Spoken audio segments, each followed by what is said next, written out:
Alan, Andrew described Dory as a tragic figure in the first movie, that he felt bad that he hadn't noticed how unresolved and awful it was that he left that character hanging for so long. I wonder, what was your thoughts at the time when you were Dory in the first movie, and did you feel that there was a lot more of her story, and did you wonder, you know, what had happened to her? No, I really didn't. And had I thought about it and done actually what Andrew did, is think about where did she come from, who is her family, I would have called him sooner and said, here's the sequel, here's the idea. I wouldn't have had to wait so long. No, I think that when you really think about it, I actually don't think it is tragic. I think that you can look at it that way, but as you see in the film now, what appears to be a disability is, you know, her strength, and it turns into what would Dory do. So maybe what appears to be a disability is actually something that everybody else can look at in another way and say, actually, that's a different way of thinking, and it's a good way of thinking. So I love that message in it, that something that seems to be a handicap is something you can use as a strength. What did you put into that, and how did you come up with that slogan, and how to make Dory universal? Well, the Just Keep Swimming came from Andrew, who wrote it, and that was him.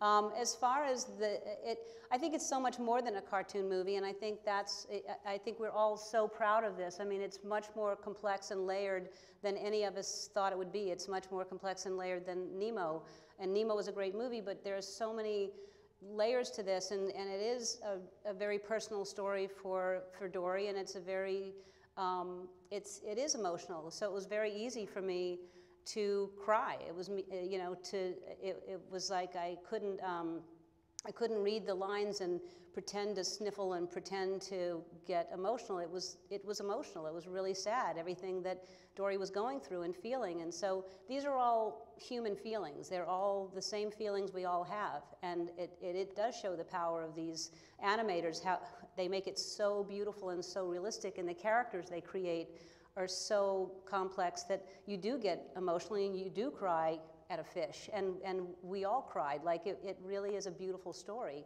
So it was fun and challenging to get that emotion with just a voice and no other physical, you know, you can't give you a body language or anything attached to that. But I don't know, I think it's the credit to the writing as well.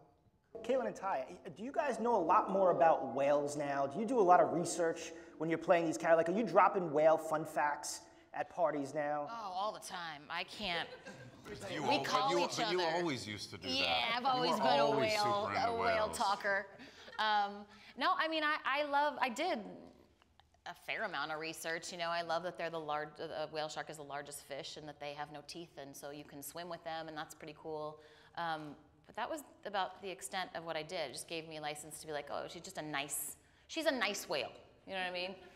What was your beluga experience? Well, yeah, that kind of what I was saying before. I think I sort of overthought it and then realized that I should just work on the actual text. Feelings and text. Yeah. This is one's for Ellen.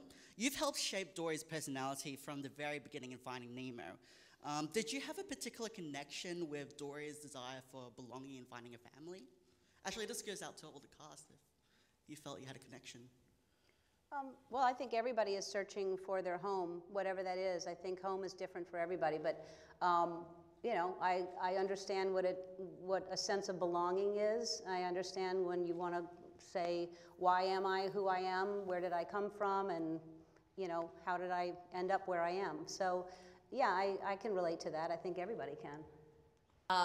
Marlon and Dory have two very different approaches to problem solving. One is very analytical. One is kind of taking what you got and going with it. So for each of you and for anybody else who might want to answer, how do you deal with problems? Do you analyze them and come up with a solution, or do you just kind of go with looking around and figuring out what's going to happen? Okay, I'll give you a real answer. Because thank God my memory is great. But as you get older, you do forget little things, and I have come up now with a new philosophy of life, and that if something is bothering me, I ask myself to check back in 30 minutes. And if it's still bothering me, I deal with it. but a lot of it I don't remember. And my answer is both. I do both. I mean, it just depends on the situation. I do, being a comedian, I think that I analyze, I look around, I kind of observe and analyze all kinds of things. I try to not do anything irresponsible, but I also do like to be spontaneous and just sometimes take chances. If I could just come to Mr. Eugene Levy for a minute, sir. Yes, he is here. If I could say, you know, you play such a great movie dad. You're always comfortable and relatable. Like, every time you're a dad in a movie, I want to come move in at your house. What is your secret? It's called acting. I don't know. You know, you're dealing with, I think the greatest storylines, as evident in this movie, is the greatest storylines really have to do with family, and because that's the one thing that is the most important thing in all our lives, or should be anyway. So anytime you're dealing in a familial kind of situation, a dad and a child, or, you know, those are the stories that kind of resonate with me, because they're about something absolutely tangible and real. And those are the storylines that you can kind of really have fun with and really get behind and totally kind of pour yourself into.